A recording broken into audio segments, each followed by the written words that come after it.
श्री कृष्ण कहते हैं कि चंचल मन को शांत करना बहुत जरूरी होता है, क्योंकि अशांत मन में कई सवाल होते हैं और यह इधर उधर भटक सकता है। गौतम बुद्ध मन को शांत करने के आयामों के बारे में बताते हैं। हम सभी जानते हैं कि व्यक्ति का मन बहुत चंचल होता है। यही कारण है कि मन अशांत रहता है और कई तरह के सवालों का जन्म भी अशांत मन के कारण ही होता है। यदि आप जीवन में शांति चाहते हैं तो इसके लिए जरूरी है मन को शांत करना। लेकिन मन को शांत कैसे किया जाए? गौतम बुद्ध से जुड़ी इस कहानी के माध्यम से आप जान सकते हैं कि मन को शांत करने का क्या तरीका है। इसमें भगवान गौतम बुद्ध द्वारा मन को शांत करने के आयामों के बारे में बताया गया है। जानते हैं इस कहानी के बारे में, जिससे आपका जीवन बदल जाएगा। एक बार एक लड़का गौतम बुद्ध के पास जाकर कहता है, मेरे जीवन में बहुत अशांति है, कृपा करके आप मेरा मार्गदर्शन कीजिए जिससे कि मैं इस अशांति से छुटकारा पा सकूं। गौतम बुद्ध लड़के से जीवन की अशांति का कारण पूछते हैं। लड़का उत्तर देता है, अत्यधिक विचारों के कारण मेरे भीतर बहुत सारे विचार आते हैं जिससे मेरा मन अशांत रहता है।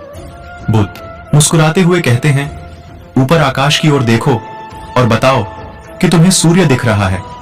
लड़का ऊपर देखता है और कहता है, धूप दिख रहा है। बुद्ध उससे पूछते हैं कि अगर तुम लगातार धूप में खड़े रहोगे तब क्या होगा? वह कहता है, मुझे अत्यधिक गर्मी लगेगी और शरीर में बेचैनी होगी। बुद्ध लड़के से कहते हैं कि अगर धूप में खड़े रहने से तुम्हें गर्मी लगती है तो इसमें दोष किसका है, सूर्य के ताप का या तुम्हारा? लड़का कुछ सोचने के बाद कहता है, इसका जवाब आप भी बताइए।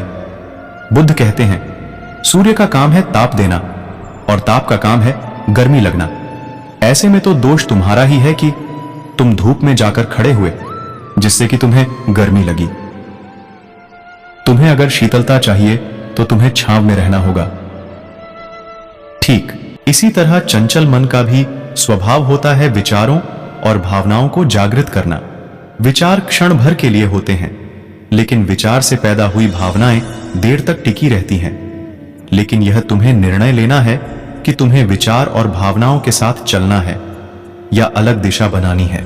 बुद्ध कहते हैं, मन को शांत करने के लिए तन के आयाम पर काम करना सबसे आसान तरीका है। शरीर के स्तर पर हमारी कर्मेंद्रियां और ज्ञानेंद्रियां हैं। कर्मेंद्रियां कर्म और ज्ञानेंद्रियां ज्ञान से जुड़ी होती हैं। इससे हम अपनी संवेदनशीलता को बढ़ा सकते हैं, यानी हम जो भी काम करें उसे आनंद के साथ करें। मन के आयाम से हटकर तन के आयाम पर जाने से ही तुम्हारा चित्त शांत होगा। ऐसा करने से तुम मन के आयाम से हटकर शरीर के आयाम पर आ जाओगे। ठीक उसी तरह जैसे तुम धूप से हटकर छांव में आ सकते थे। मन के आयाम से हटने पर तुम्हारी जागरूकता तन पर आ जाएगी। जब तुम तन के आयाम पर काम करोगे तब तुम्हारा चित्त शांत होगा। इसलिए हर काम को तन के आयाम पर करने से मन स्वतः शांत हो जाता है। अपने मन के विचार और भावना को नहीं बल्कि सुर को सुनो। लड़का बुद्ध से कहता है, अपने भीतर के सुर को कैसे सुने?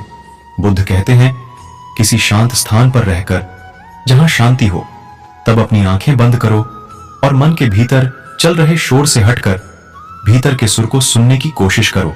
सुर निरंतर चलता रहता है, लेकिन बाहर के शोर के कारण तुम अपने मन के भीतर चल रहे सुर को नहीं सुन पाते हो। जब तुम अपने दोनों कानों को अपने हाथों से बंद कर दोगे तभी मन के सुर को सुन पाओगे। इस तरह तुम मन की अशांति से दूर हो जाओगे और तुम्हारा मन शांत हो जाएगा। जो समय बीत गया उसके बारे में सोच सोचकर परेशान मत हो। जो आने वाला समय है उसके सपने देखने में जो आज का समय है यानी वर्तमान, उसे खराब मत करो। खुश रहने का यही तरीका है कि आप सिर्फ और सिर्फ वर्तमान समय पर ध्यान दें। इससे आपका भूतकाल भी सुधरेगा और भविष्य भी। कई हजारों खोखले शब्दों से अच्छा केवल वह एक शब्द है जो मन में शांति लाए। आपका असत्यवादी होना ही आपकी विफलता का मुख्य कारण है। अगर आप सच में अपने आप से प्रेम करते हैं तो आप कभी भी दूसरों को दुख नहीं पहुंचा सकते। आकाश के लिए पूरब और पश्चिम में कोई भेद नहीं है, परंतु लोग अपने मन में भेदभाव को जन्म देते हैं और यही सच है, ऐसा विश्वास करते रहते हैं। हम जो भी और जैसा भी सोचते हैं वही बनते जाते हैं। अगर आपको मन की शांति चाहिए तो दूसरों से ईर्ष्या करना छोड़ दें। यदि आप अपना मार्ग नहीं बदलेंगे तो निश्चित ही आप वहीं पहुंच जाएंगे जहां आप जा रहे हैं। बिना स्वास्थ्य के जीवन बेकार है, वह केवल एक पीड़ा की स्थिति और मौत की छवि के समान है। जिस तरह एक जलते हुए दीपक से हजारों दीपक रोशन किए जा सकते हैं, उसी तरह खुशियां बांटने से बढ़ती जाती हैं, कम नहीं होती। मैं यह कभी नहीं देखता कि क्या किया जा चुका है, मैं सदैव देखता हूं कि अभी और क्या किया जाना बाकी है। छोटी छोटी नदियां शोर मचाती है जबकि विशाल महासागर शांत रहता है। भले ही आप पूरे ब्रह्मांड में कहीं भी ऐसे व्यक्ति को खोज लें जो आपको आपसे ज्यादा प्यार करता हो, लेकिन आप पाएंगे कि जितना प्यार आप खुद से कर सकते हैं उतना कोई आपसे नहीं कर सकता। आप कितना भी शांति को तलाशते रहें, पर वो आपके अंदर ही है। समस्या क्रोध नहीं है, बल्कि आपके विचार हैं। जैसे ही आप क्रोध के विचारों को भुला देंगे, वैसे ही क्रोध गायब हो जाएगा। क्रोध को शांति से जीतो, बुराई को अच्छाई से जीतो, कंजूसी को दरियादिली से जीतो और असत्य बोलने वाले को सत्य बोलकर जीतो। जो क्रोधित करने वाले विचारों से मुक्त हैं, उन्हें निश्चय ही शांति प्राप्त होगी।